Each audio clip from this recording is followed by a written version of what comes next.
Welcome to the Hallenstein Center's live Q&A webcast, Lunch and Learn. I'm your host, Gleaves, Whitney. In today's webcast, we explore the cumulative impact of the coronavirus pandemic, government stay-home orders, government relief, and urban protests on our economy, both here in West Michigan and across the nation. We have 3 months of data to pore over since the onset of the pandemic in the U.S., but those data need to be interpreted, and our guide is my good colleague, the very capable Professor Paul Isely.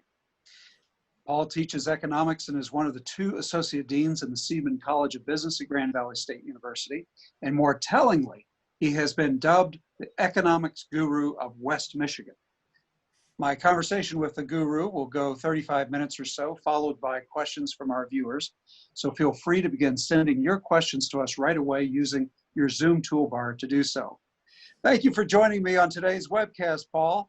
It's not often that I have a guru on the show, but what an exciting time to be an economist.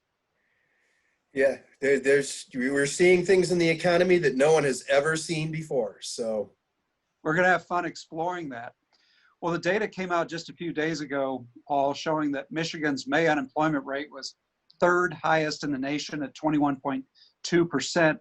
And during the previous month, April, it was 22.7%, which I read economists were calling an all-time high in this state. Why are we one of the hardest hit states?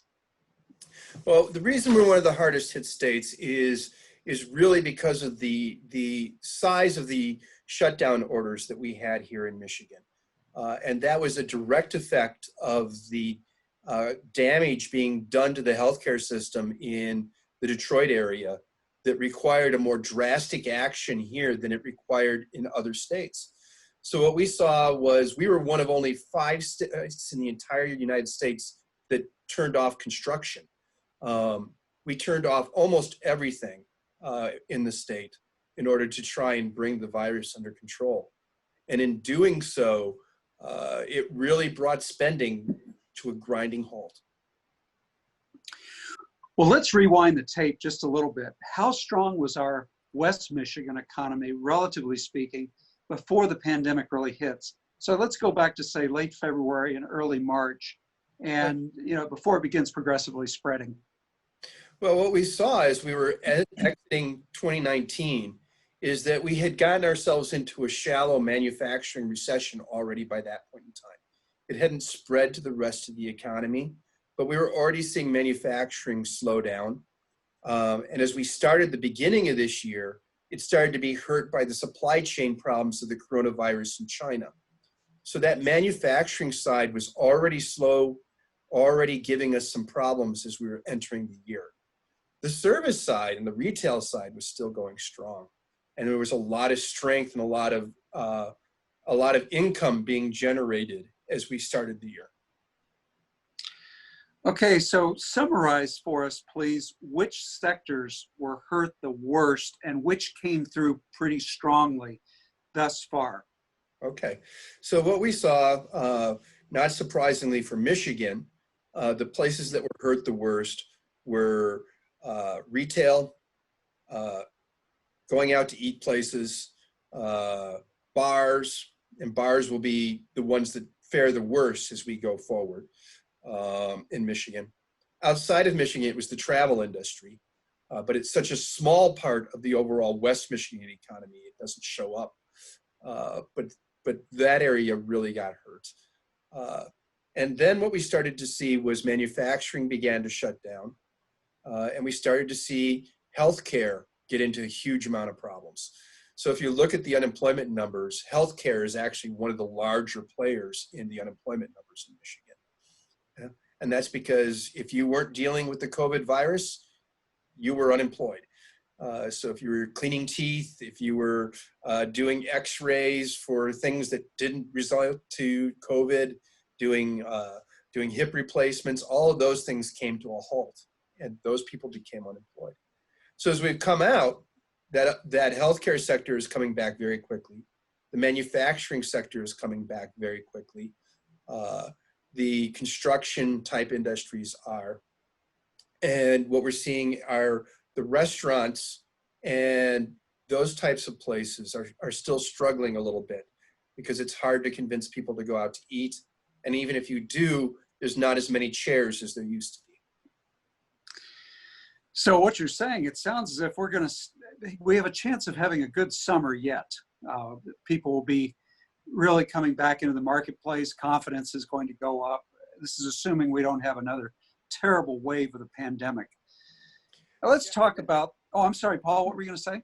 It's key not to have another big wave. And there's going to be waves around the United States, and we're going to hear about them. I mean, we hear about Florida, we hear about Arizona. But right now, Michigan is holding its own there. Very good. Let's talk about the impact of unemployment insurance vis-a-vis economic recovery. Mm-hmm. You have a striking way to put it all in perspective. Share with our viewers what you've been saying. Well, I mean, the unemployment number is huge. It's a big number, 20%. But of that number, 1 million of those people in Michigan were getting unemployment benefits. Of that 1 million people, most of them were receiving a lot more money than they do normally. So if you look at the average wage earner in Michigan, they would have earned 20 to 25% more than they did before when they were working. So being unemployed was paying them more. So if you look at somebody earning $36,000 a year who had one child, before they were earning, I got it right here. I had it right here. They basically doubled their income. And so doubled it because of the stimulus check and the extra $600 from the federal government. For the April and May, their income was double what they're used to seeing. And as a result, disposable personal income in the United States grew by 13% in April. We don't have the May number yet, but 13% compared to last year, not compared to the month before. And that's that power of that stimulus money that's being put into the economy. That's got to be a near record. Has that ever happened before? We have never seen a 13% bump in 1 month in personal disposable income. It's stark because if you actually look at the graph, it's this nice flat line over the last, since the beginning of the series. And then all of a sudden it just goes boom, straight up. And it's stunning the amount of money that was put there. And it was put there because so many people were becoming unemployed. But because that much money was put into the unemployment system, this really is a problem for small businesses more than it is for individual people. Well, that gets into, I think, another question that a lot of our viewers would be interested in knowing more about. The recession and now the recovery are impacting the classes in different ways. So the working class is experiencing this recession in a different way that the middle class is experiencing, upper middle class. Mm-hmm. Sort of tease out those differences for us, please, Paul. Yeah, I mean, if you were able to get unemployment benefits and you were in the bottom 50%, you're being made whole, you're being made more than whole, all right, as far as income earners. So what we start looking at is that next group, the small business owner, the middle manager who was told, okay, you're going on 50% time now, or you're going to go on rotating furloughs, or you're taking a 25% pay cut. So what we're seeing is it's that next group, that 50 percentile to 75th percentile, that really had a drag on their incomes. And it's that bottom 50% where on average, there's people who obviously don't follow this, but on average, they're doing as well or better than they were doing before. And that's what gives that huge savings rate. Well, let's talk a little bit about the rising savings rate. Again, in our conversations, Paul, you have striking data on this and an interesting way of talking about it. Well, what happened was people's incomes went up. Their incomes went up on average 13%, but for individuals in that bottom group, you could see double or triple in many cases. And they said, oh, well, either number one, I can't spend money because there's no place to spend it on, or number two, I'm really worried about the fall and I better have some money. So what they did is people started to save it. In talking to people who rent houses for a living, out of 20 houses that I looked at, 5 of them had people who were behind on their rent before COVID. And in May, they're now current on their rent, and several of them are paid ahead. So what we had was this ability to catch up on your credit card payments, catch up on your rent, all those things that you were behind on, because there was no place to spend any money. So that really hurts that small business owner.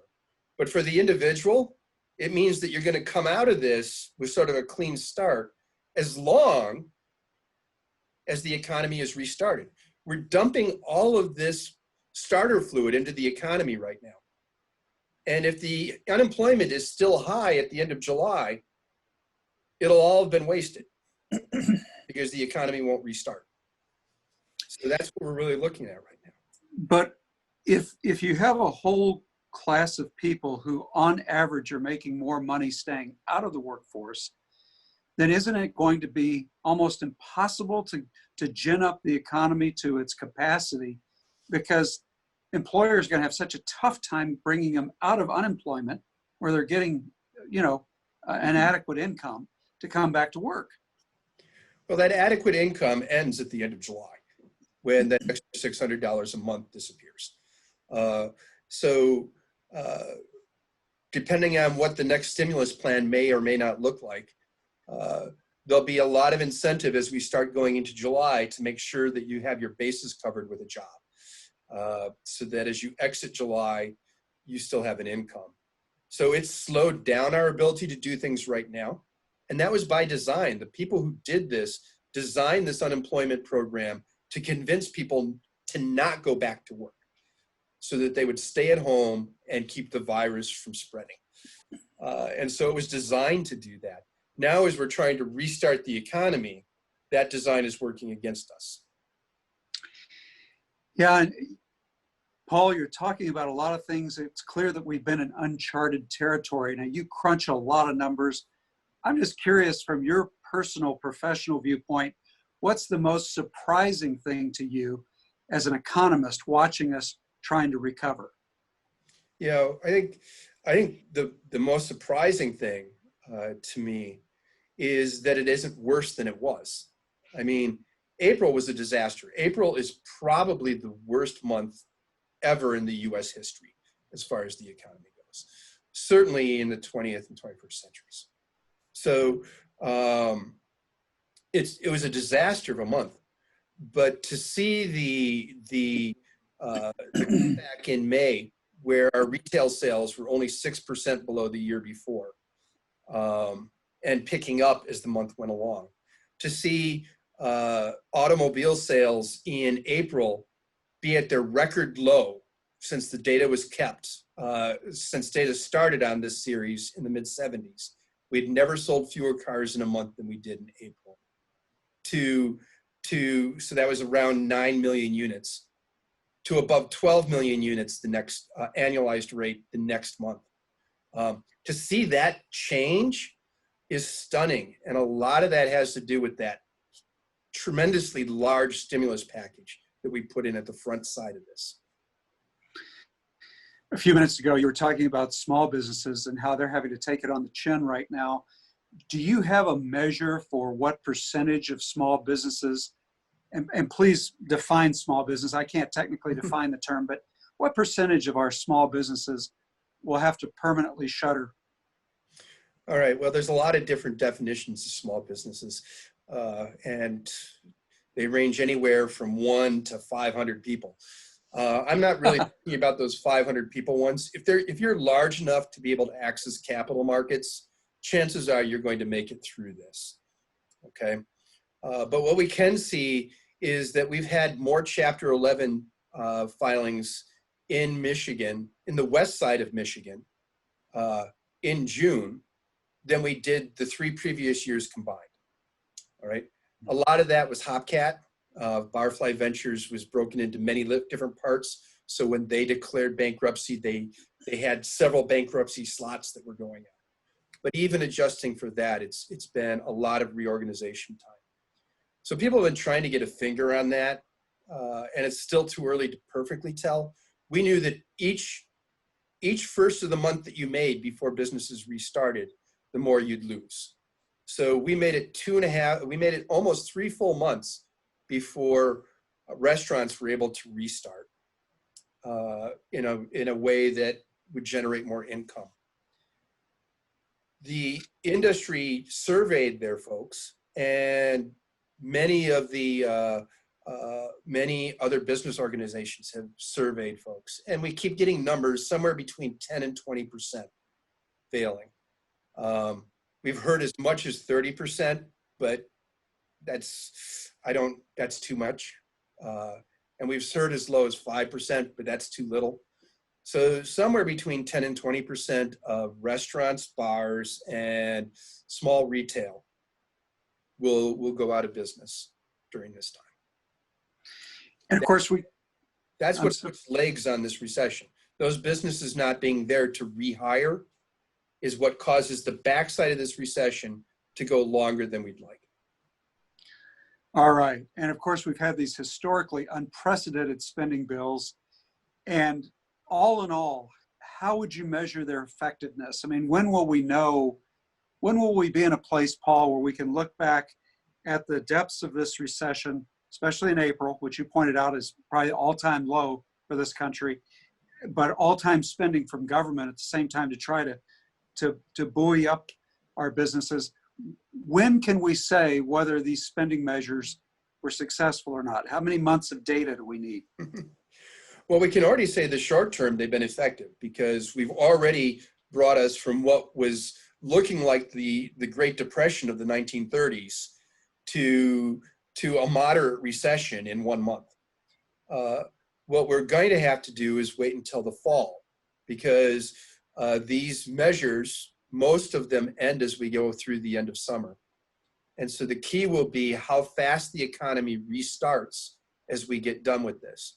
So here in Michigan, we already know we went from close to 1 million people on unemployment benefits at the beginning of May to just a little bit less than 600,000 at the beginning of June. We know that after that, restaurants started to reopen, retail started to reopen. And so we expect that we will start July with single-digit unemployment here in Michigan, after having been at 20% and above in April and May. And the Bureau of Labor Statistics say that number was an underestimate because of some calculation problems that they have when things get that radically bad that quickly. So it was likely even higher than that. And so to go from 20% to single digits and do it in the span of 2 months is going to be amazing. And we're going to be looking for that. And then we're going to be looking again later in the fall. Things like the airline industry were given money, which said, we're giving you this money, but you can't lay anybody off until October.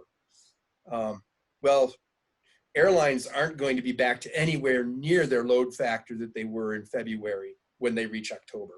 And so we're going to see a second hit to the economy as we move into that. Oh, right before the election. Right before the election, which is why many people think we'll have a second stimulus, because both sides need that stimulus in order to convince their folks that they should be reelected. So if you were king of the world, Paul, how would you tweak what the recovery and the incentive programs have looked like? What would you have done differently now that you had a couple of months to think about this? Well, and first, this happened so fast. We shut down 40% of the US economy in 2 weeks. Okay, so we had to dump stimulus in really, really fast.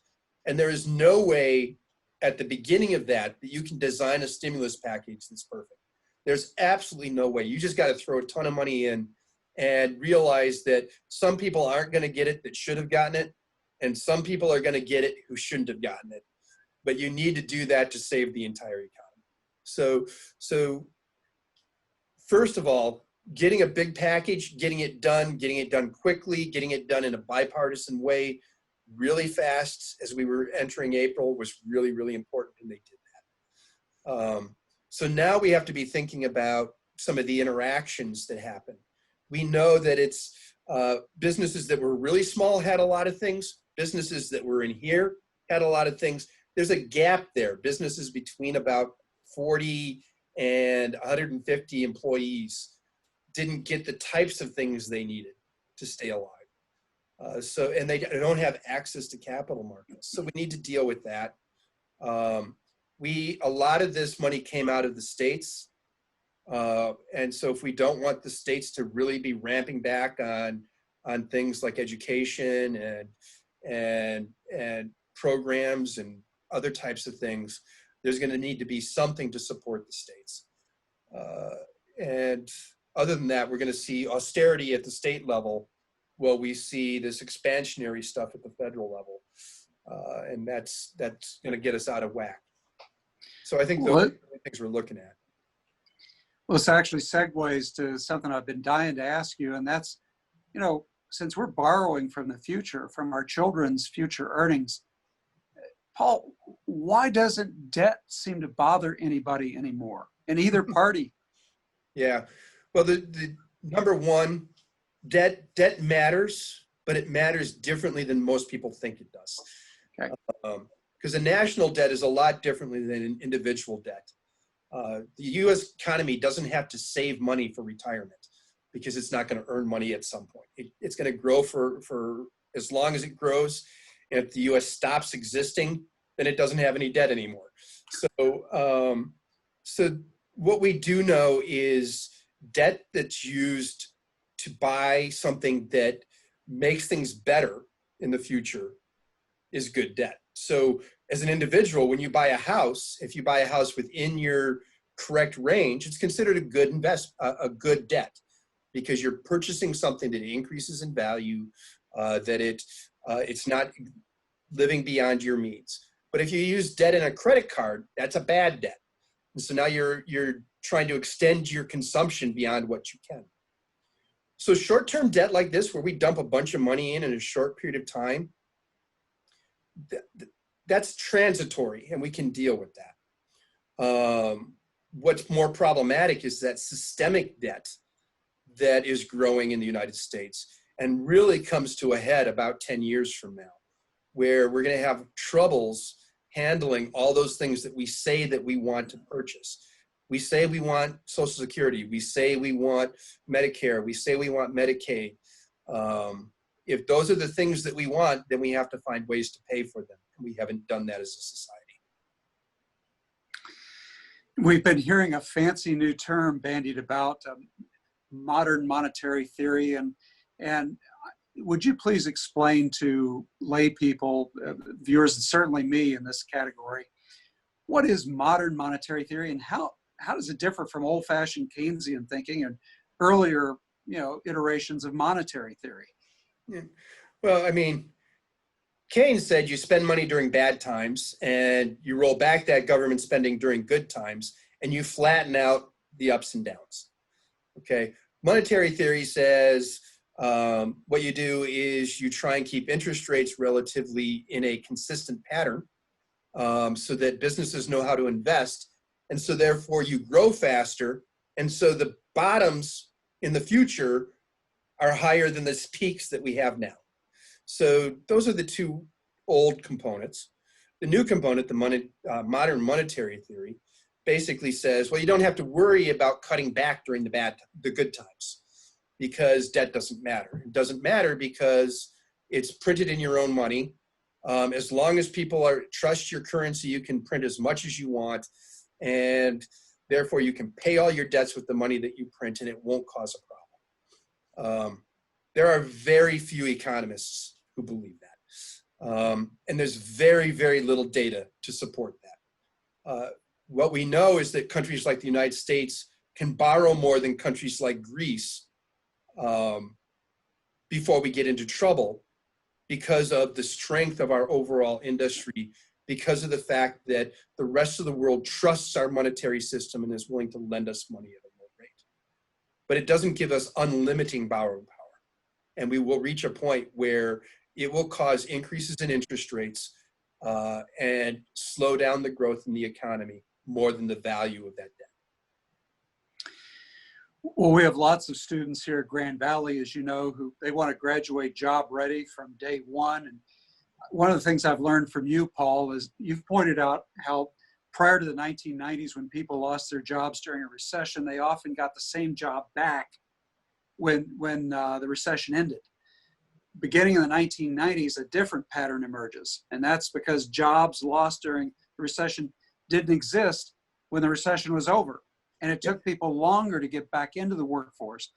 And after, I think you've told me that after the 2007-2009 Great Recession, it took almost a decade to get everybody back to work. So what's the outlook for our graduates during the current recovery? Yeah, I think number one, it's not bad. It's never good to graduate during a recession. I graduated during a recession, and my lifetime income is lower for the rest of my life because of that, because your income is often based on what you earned before. So it's never good to graduate during a recession, but you don't get to pick that. So what we do know is that we're worried about transactional jobs this time. We're worried about jobs that take a transaction from point A to point B. All right. Those types of jobs are going to have problems coming out of this recession. Why? Number one, we've all learned how to do transactions on our computer. We had to do that over the last 2 months. So people who shepherded those transactions you're going to need fewer of them. People who do entry-level bookkeeping jobs, we're going to need fewer of those. And we know that there's been changes in how we're going to be doing things like working. So there's going to be a higher percentage of people working from home. So do you need as many janitors and things? The good news is that those types of jobs tend not to be filled by college graduates. All right, college graduates tend to be in 2 or 3 more rungs up the ladder.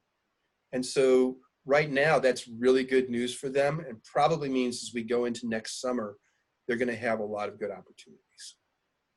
Very good. I'm so glad to hear you say that. And since we're talking about students and 2 students, please tell us how playing in your high school marching band led you to a career in economics. Yeah, you read the Grand Valley newsletters. Yeah, when I was my wife edits Grand Valley magazine. Yeah, Grand Valley magazine. So we in the 80s, when I was in marching band in high school, we would practice in the mornings, and so would the football team. And because of the times that we were allowed on the field, we got off in the marching band after all the football players. But there was still a lot of time before school started. So everybody would go to the library. And unlike today, to read a newspaper, you actually had to get to a physical newspaper. And they were on those bamboo rods that you stuck the newspapers on at that time. By the time I got there, all the football players had grabbed newspapers. And of course, they grabbed all the newspapers that had sports pages. The only newspaper left was the Wall Street Journal. For 4 years, I read the Wall Street Journal. And when I got to college and was planning on going on in physics, I ended up taking economics and double majored with that because it was so easy. And it was so easy because of all those years reading the Wall Street Journal. And so I'm an economist today because I was in marching band. So our high schoolers out there listening, take note, read a good journal every day, and you too will be a great economist or a great, political analyst. I mean, there are all kinds of good things in those newspapers. Mm-hmm. Well, let's open our aperture a little bit wider now and look beyond West Michigan, beyond even the United States. How has the worldwide pandemic and all the different ways around the world of coping with it and coping with recovery, I'm curious how it's impacted globalization and this economic integration that we all got used to. For instance, we heard again and again that those parts of our supply chains that run through China are all going to be overhauled because we don't have the antibiotics that we need or other medicines potentially. A really dangerous and dumb way to have supply chains. when you're that vulnerable. What do you think is going to happen with this global integration after the pandemic on the other side? Well, people expect radical change, and I find radical change rarely happens. So the last time we had this type of problem was after Fukushima in Japan, where they had the nuclear accident after the tsunami. And automotive supply chains ran through that area, and it wreaked havoc. And as a result, firms increased the supply of parts they had to be able to weather a supply chain problem for a longer period of time. What we're learning here is that you need to diversify your supply chain a little bit. Remember, diversifying a supply chain adds cost. So we should all expect that everything's going to be more expensive.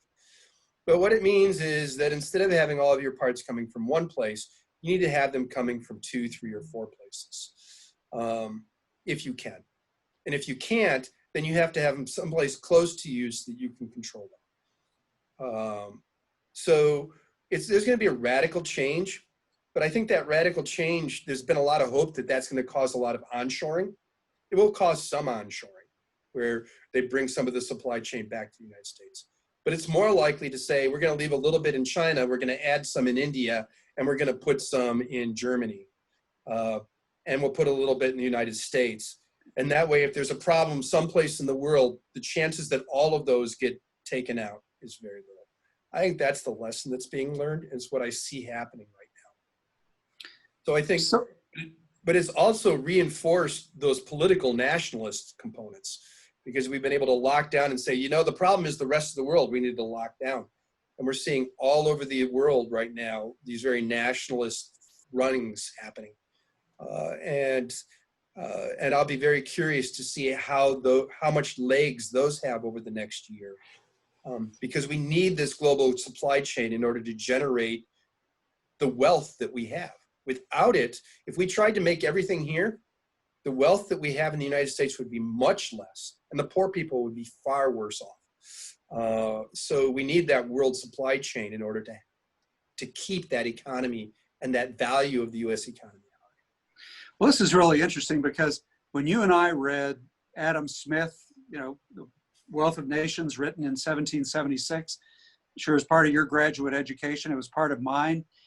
It was just an article of faith that free trade and specialization and comparative advantage would always end up benefiting countries in an international network.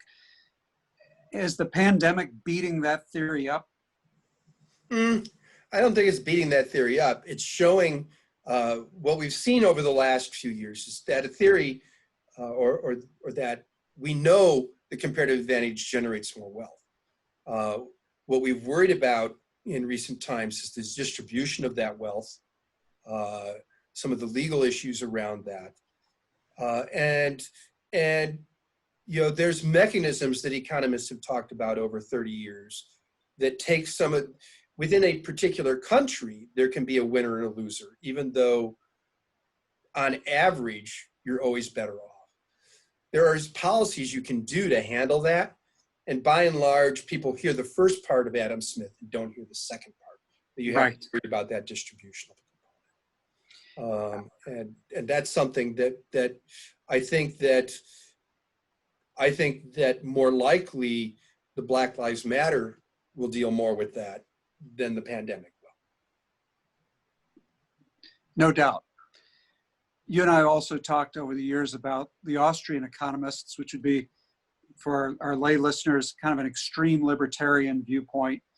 How are the Austrian economists going to fare? If Hayek were alive today, or von Mises, or one of these great Austrian economists, how's their thinking going to fare?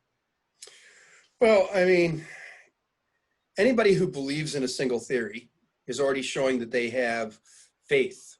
It's almost religion. There are parts of the Austrian theory that we see are very viable components, but the entire thing pieced together, if we had followed it exactly under these conditions, we would still be in a deep recession right now, because we would be much more laissez-faire about what's going on and allow the creative destruction to destroy more businesses that were seen to be weak. I don't think socially we can tolerate that. So I think that that social interaction, even if the theory is correct, trumps the theory. So I think that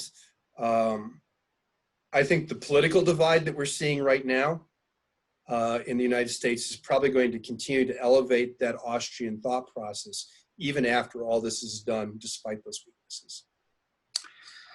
So Paul, how have the triple shocks, I mean, you've got this coronavirus pandemic, you've got the government shutdowns, you have urban unrest. How have these stresses changed the way you think about economics? Yeah, well, once you throw in all those shocks all happening at the same time, it gets really hard to determine what happens. So for me to do forecasting, 10 years ago, I just looked at economic numbers. Now I've had to spend close to 250 hours learning how to do modeling of viruses. Over the last few years, I've done hundreds of hours learning how to do modeling on social justice issues. So because those things now, as they come into play, interact with the economy and change the forecast. So as an economist, I've now had to completely widen the types of topics I actually have to use to forecast the economy. And it's made my life more complicated. It's made forecasts less accurate. But hopefully it's moving society forward. And that's the critical thing. I mean, good economics should result in our thinking our way to more thriving. And to the extent we can do that, we all win. Everybody in the country wins if as a society we're thriving. Yeah. And my more optimistic side, I'm hoping that all these stresses are enabling us to think better through the economics, the politics, the social policy. They're all related. Yeah. Do you share that optimism? Yeah, I do. I mean, I was born in 1968. 1968 was a year that looked very much like this year. It had the social strife happening. It had a terrible war happening. The Life magazine from the week I was born, the centerfold was the number of were pictures of all the boys who died in the Tet Offensive, and the cover was Coretta Scott King crying. You know, I've seen so much good over the course of my lifetime. And I was born in a year that had these horrendous things happening and these big social movements happening. And it actually moved the US forward and moved them to a different place, and they were able to grow from that place. I expect that this will happen here too. And so I am an optimist to a fault, because I get to work with young people all the time in a college.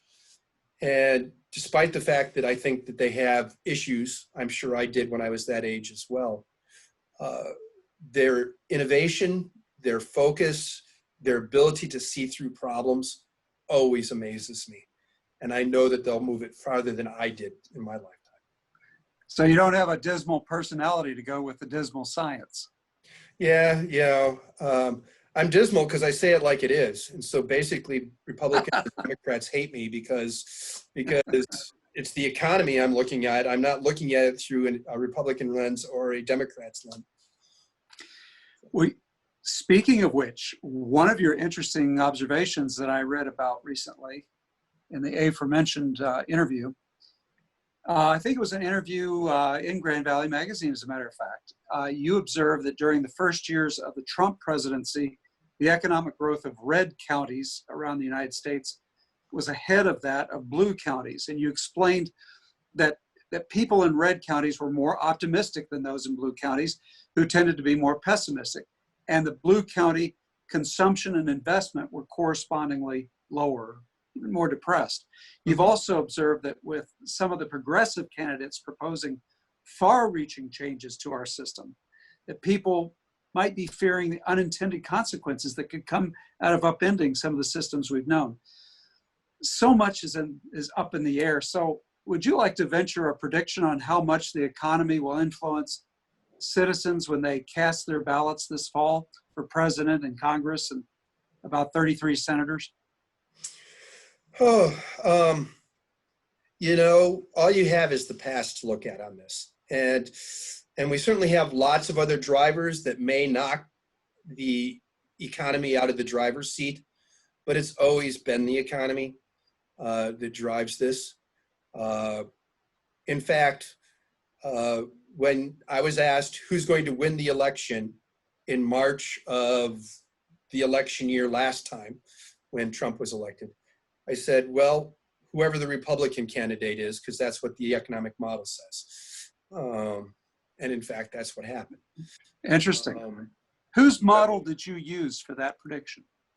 One of my favorites is the Ray Fair model, which he wrote a book called Predicting Presidential Elections. And it's a simple model. It works pretty simply. And he's got an online calculator, so you can put in your numbers and you can see it. I think the economy will matter. And to the extent that it matters is going to matter as to the number of people over the age of 35 who vote compared to the number under the age of 35. So notice that above 35 now has millennials in it, and millennials' behavior patterns are changing as they get older because they're having to worry about all the things that all the rest of us are worried about. So as that proportion under the age of 35 votes to a greater extent, then we expect the economy becomes a lower step and social issues and environmental issues raise. So we'll be looking at that voter turnout, particularly in the primaries, to see whether the economy moves off the center. You are teeing yourself up for the questions that are coming in. I mean, we do have people now who've queued up to ask questions. Let's bring them into the conversations. A viewer asks, as if on cue from what you were just saying, what are the long-term effects on millennials who have now experienced 2 once-in-a-lifetime recessions? And how about Gen Z getting ready to go to college, start work, and so forth? Well, good question. Thank you. Gen Z was already being fiscally conservative and much different than the millennials. But realistically, we have millennials who've started their careers during recessions here in the United States. And that's going to lead to them having lower total wealth over their entire lifetime. And that increases the chances that we have social unrest within the country. So we know that that's an issue. We know that it's affected Gen Z by causing them to be much more conservative in their spending. I always laugh about it from a college point of view. The difference between a millennial and a Gen Z to a college is millennials, you always showed them the climbing wall because they wanted to see the climbing wall and they wanted to see that you had amenities that they could use. Gen Z, you hide the climbing wall because they want to see that you spent money on things that they might not use. I think it's already happened. I think they've already changed the perception of things. And I think it will hasten the millennial move from apartments to houses. And there'll be a greater demand for houses because of that. It was already starting to happen. But when they all got stuck home, they decided that 2-bedroom apartment above the bar wasn't such a great idea anymore. And maybe they needed a little bit more space. So I think it will actually speed up the number of millennials looking to get into housing. Interesting. Have another viewer asks, how likely do you think it is that the government's going to issue another round of stimulus checks? Well, from an economic point of view, it's questionable whether you should do so or not. I mean, maybe, maybe not. I have an economist friend who I argue with, and he believes strongly we should. I'm thinking, maybe. But it's an election year, and I promise you that both sides need to show that they've been helping anybody who was hurt. So there will be something. I don't know what it will be. I don't know how big it will be. But I think the game theory tells me that they're going to have another stimulus because they're worried about the economy being what drives that election result in November. and they want to make sure that they've given the voters what they need. It's going to be more of a political than an economic decision, no doubt. I think at this point, yes. Unless we see resurgences of the virus in ways that we haven't yet, and that's very, very possible. I mean, right now the virus seems to be running through a current of young people. So here in Michigan in the last month, nearly 50% of our cases have been under the age of 40, with the biggest growth happening really in that 20 and 30-year-old sets. So what we're seeing are those young people really starting to say, okay, I'm not seeing any effects and I'm going to run around and do things. And as they do that, if this causes a second hit, then we're in for a wild ride. And by wild ride, I mean a real depression, because we don't have the money, we don't have the arsenal to fight a second shutdown in the economy. We're in such uncharted territory. It's going to really be crazy how this plays out if we have another round of the pandemic. And certainly we're seeing in the South, Southwest states that, I mean, we're seeing two things. We're seeing geographic areas experience this pandemic in a way the rest of the country has not. And we're seeing younger people, as you point out, showing more signs, higher numbers, having the virus compared to the earlier iteration of it. There are a lot of unknowns out there, but economists try to model with these unknowns, and it'll be interesting to see how it works out. We have another question.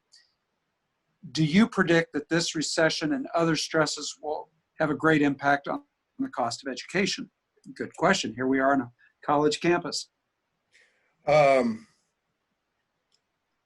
It's going to change what education is. It's going to change your options. We're going to see a lot of small schools, small independent schools go out of business, or merge with other schools.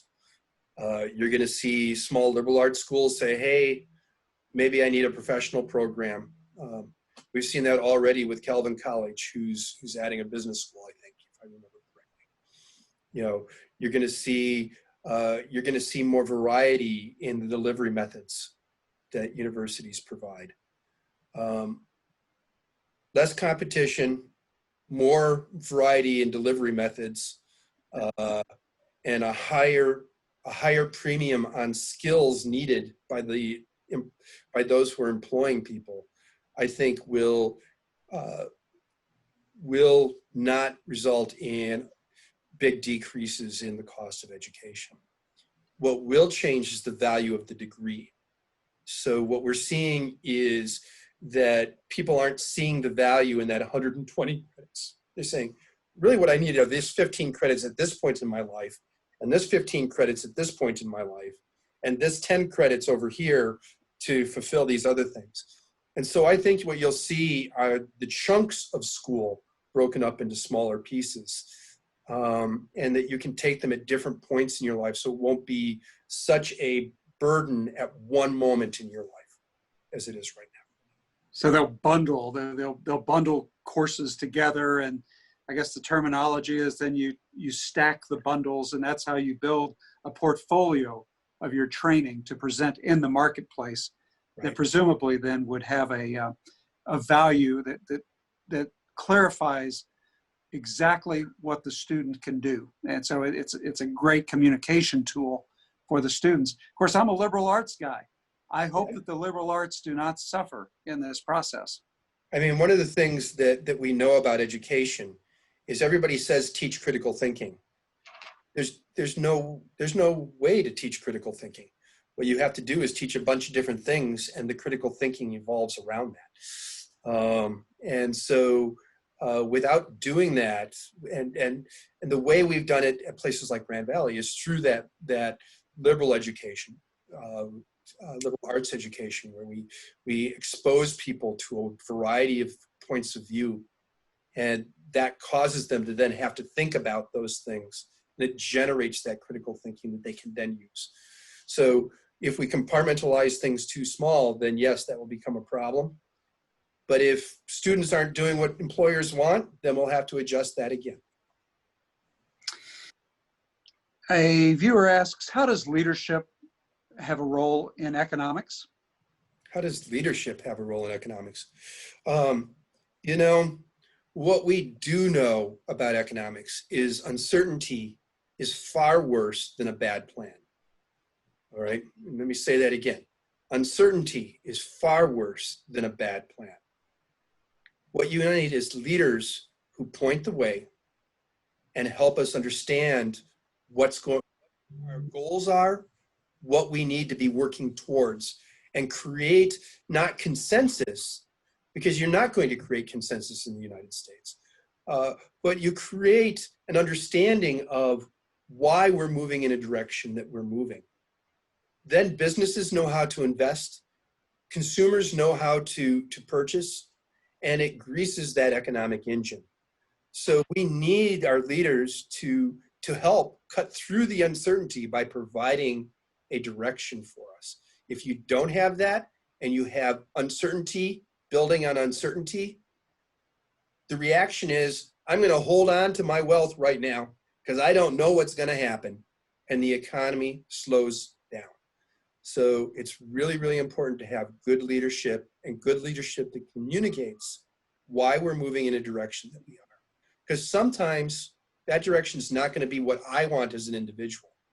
But if I understand that for society, it might be a good direction, I may cut you some slack.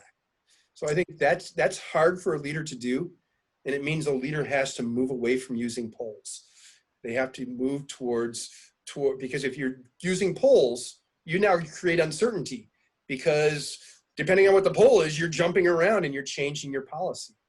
So it doesn't mean not be inflexible, but it means you need to be, as a leader, to help people understand why we're moving in a direction, not telling them that we are. And that's a hard thing to do.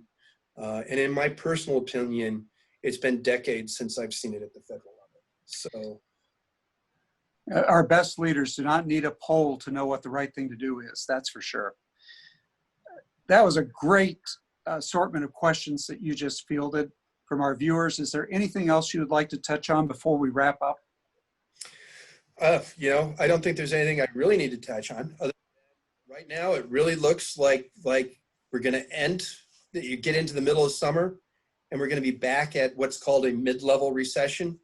And it's going to take another year to get out of that mid-level recession.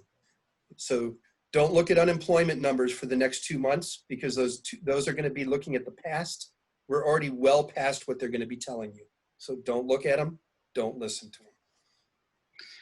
Way to go. Very clear explanations. Thank you, Professor Paul Isely, for being a delightful guest on today's live Lunch and Learn webcast. Viewers now can appreciate why your expertise is so sought out, not only in the classroom, but also in our community. And we hope you will come back after the election and help us diagnose whatever happens during the election in November. And I invite those who've tuned in to fill out the brief survey and let us know what you thought of today's program. I also invite you to Zoom in or join us on Facebook at the same time Thursday, June 25th, for our next live Lunch and Learn webcast featuring Megan Saul, who is the Deputy City Manager of Wyoming and on our GVSU Board of Trustees. But I knew her when? I knew Megan when she was a Peter C. Cook Leadership Academy Fellow and had the privilege of helping in her formation as a leader. So tell your friends and colleagues about us. Until Thursday, stay tuned in all of our Hauenstein Center offerings and stay well.